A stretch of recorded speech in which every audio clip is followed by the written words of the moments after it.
at secondary school, we had classes in painting, and mine ended up being abstracts. The teacher at the time, our art teacher, suggested we go off and apply at art schools. And at the time, Prahran had a lot of abstract painters who were the lecturers like Vic Mazda and Jeff Macon. There were a lot of abstract work being done at that time, and they saw my folio and I got in. The thing I wanted to be was a filmmaker, but originally as a kid I wanted to be an actor. It involves a lot of imagination, and that's what I like doing. I realised that probably better in behind the camera instead of in front of the camera.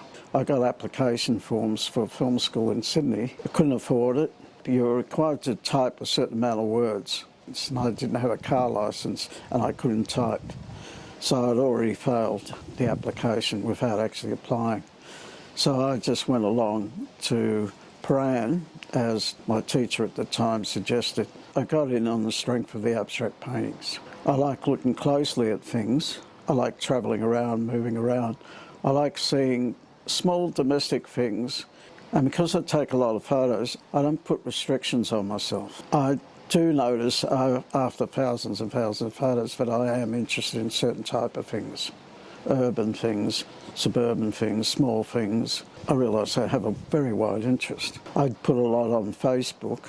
That's my public platform for showing.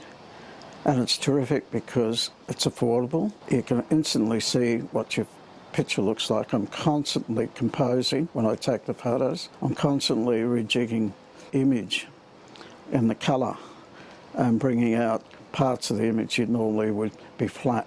Because the world just generally looks very flat to me. It's very balanced. I learn a lot from watching other students and going in other different departments, and especially the photography department.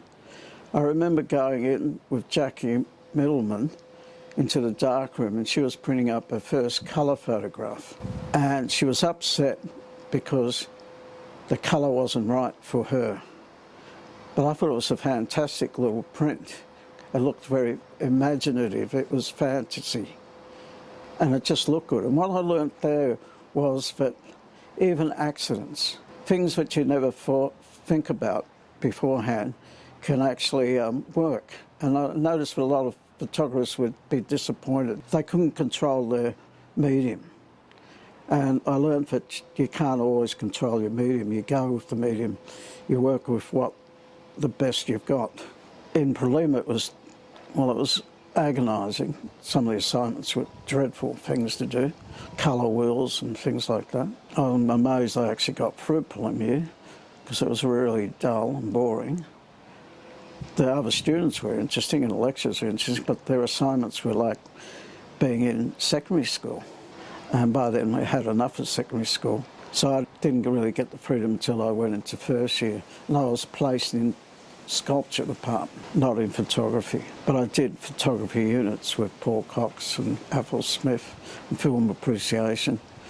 And they knew my interest was filmmaking, and that's what I was making, little films. But generally everyone came out with black and white work, usually street photography or photography of other students mucking around, posing, that sort of thing. But there was a distinct look, and generally it came from the street photographers of France and America, the hard edge photography, as well as factories and things like that. I think there was a look.